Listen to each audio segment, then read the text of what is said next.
In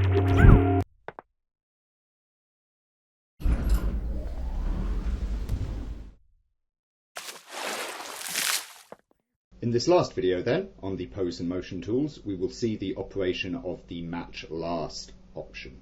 This allows us to offset poses and motions in space.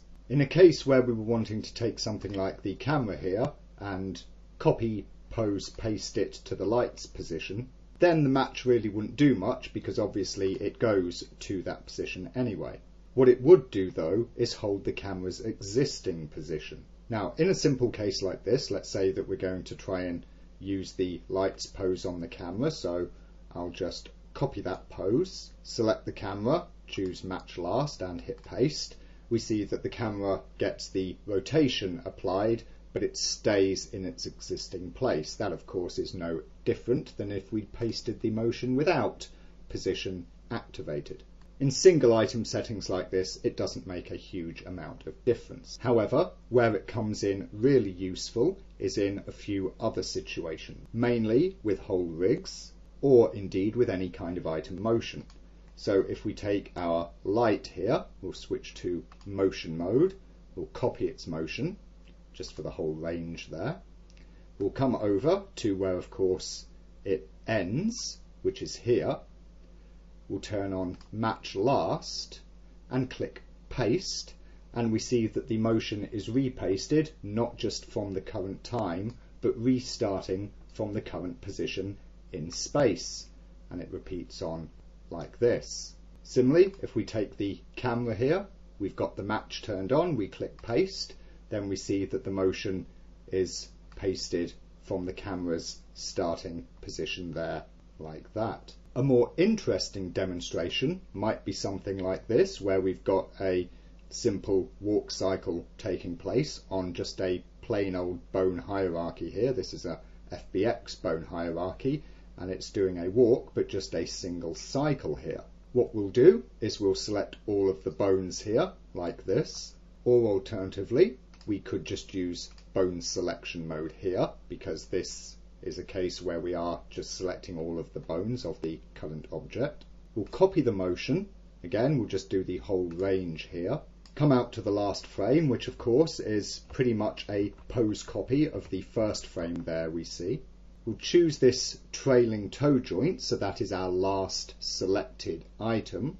Turn on match last, and when we click paste, we see that the motion is pasted, but it is matched to that last selected item. The whole motion is shifted to cause that item to match. We can come out here, we haven't changed anything, we can just paste again. The match of course maintains because this is still our last selected item, and we're able to loop and loop and loop the walk cycle just like this. Here's a good demonstration of why it is the match last, and it will be the last selected item. Here we've got the Genoma spider rig, which I've animated rather badly and basically doing just a single walk. It steps from its right to its left and back to its right again, so it's one singular cycle there. In this case I need to select a whole bunch of items and use the cell method here. The animation at the minute is only on these foot goals, which I'm selecting like this, as well as the root mover item here, which notice I'm selecting last.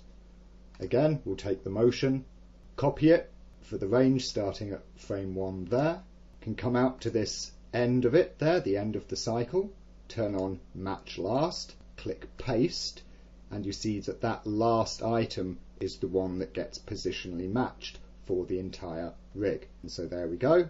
We've got a loop cycle like that. Just like before with the bones, we can paste it again, and there's another loop, and you can see that we are very quickly and easily turning one cycle into a long continuous cycle. Just to demonstrate how this works, let's look at it done another way. The Genoma rig has this master Genoma spider controller, which is of course the absolute top item containing the entire rig there. Perhaps one way I could have done this is to choose the selected and children, copy their motion, again just grab the whole range there, come out to the last frame, select last, this root item, which is what I want to match, choose match last, click paste, and bingo, as we see, it's all stayed in place and the spider continues walking from that point. It does, however, now seem a little odd because, of course, at one point we've got the main root stuffed in place there and everything appears to slink backwards out of step. Of course, it is matching at that point, and you'll notice the item that is shifted is, of course, this root item. When I had the root null and all of the leg goals selected individually, none of the leg goals are children of the main root here. That's independent of them. As such, every item that I had selected, each of the leg goals and the root item had its positions shifted.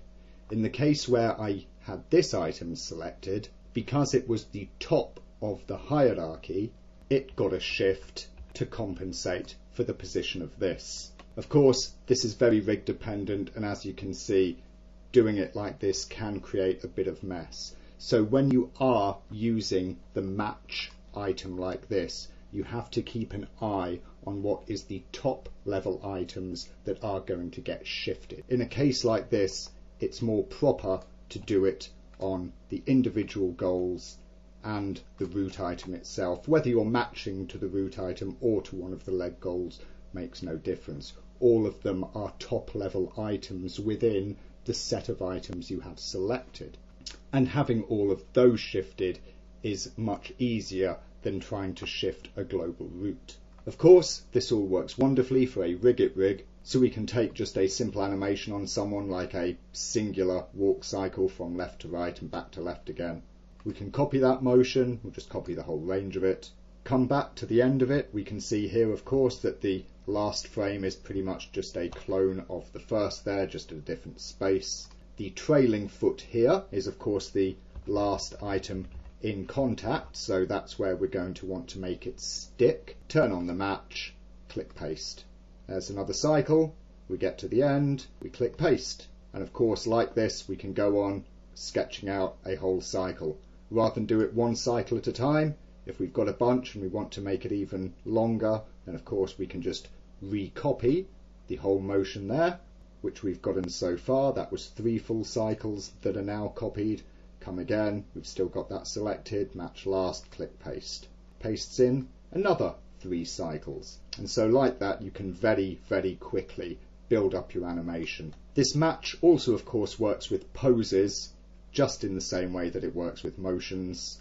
So if you took, I don't know, let us say this pose as it stands here for the whole rig, copy that, and let's say it was going to be from somewhere around here, match, paste. You see that pose is refitted to the pasted position there.